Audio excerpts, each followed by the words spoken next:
तो शुरुआत करते हैं ड्रामा पॉइजन लव एपिसोड 1 की। शुरुआत में हमें एक बड़ी सी बिल्डिंग दिखाई जाती है जिसमें वॉइस ऑडिशन चल रही होती है। तब एंट्री होती है हमारे हीरोइन की। वो भी इस ऑडिशन में पार्टिसिपेट की होती है। हमारी हीरोइन अपने फ्रेंड से पूछती है ये कैसी मूवी चल रही है। फ्रेंड बोलती है ये एक थ्रिलर मूवी नहीं है। फैंग यान बहुत ही ज़्यादा खुश होती है क्योंकि उसे थ्रिलर मूवी से डर लगता है। और क्यों डर लगता है ये आपको आगे पता चलेगा।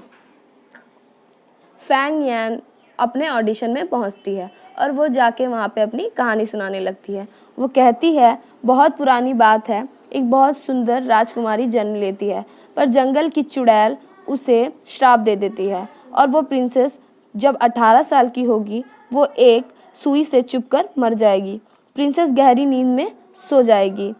सिर्फ उसे उसका असली प्यार किस करेगा तो उसका क्रश टूट जाएगा।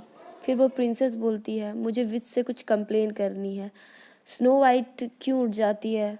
उसने जहर खा ही लिया है तो मेरे लिए 100 साल क्यों?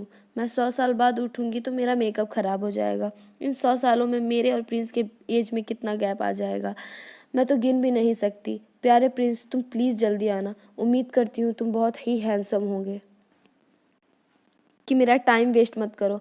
100 सालों के लिए मुझे जाना होगा फिर से सोने के लिए। स्लीपिंग ब्यूटी ये बेकार फेरी टेल है हमेशा से। और फिर फैंग यांग कहती है प्रिंसेस अभी तक सोई हुई है और पूरा किंगडम उसके साथ सोया हुआ है।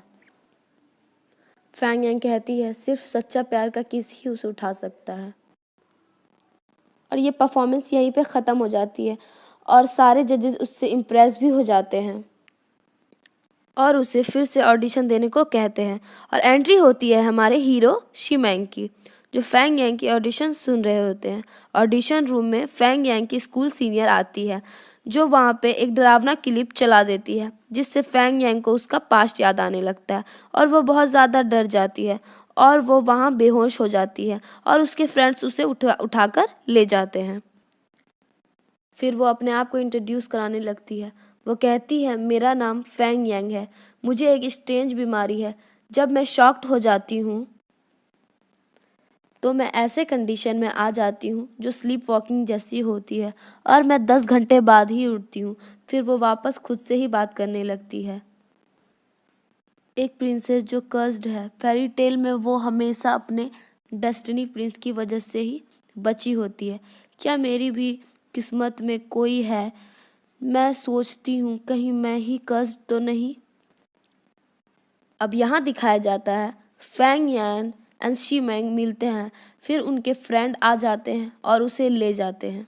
वो एक साइकेट्रिस्ट से मिलती है जो उसे बोलता है तुम्हारी बीमारी को तुम्हारा सच्चा प्यार ही ठीक कर सकता है।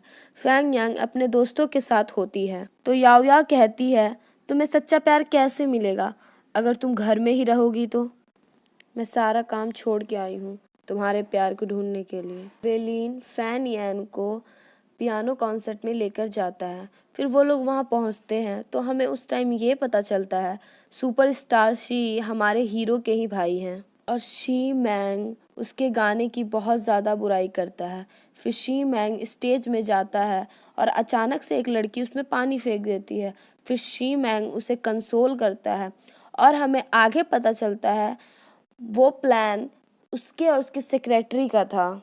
शी मैंग का सेक्रेटरी सी मैंग को शी ई के जैसा सेम ड्रेस देता है और उधर दिखाया जाता है कि फैंग यांग कहीं खड़ी है और शी ई उसके सामने से गुजर रहे होते हैं। उसके फैंस उसके पीछे भागने लगते हैं और ये फैंग यांग देखकर शॉक्ड रह जाती है।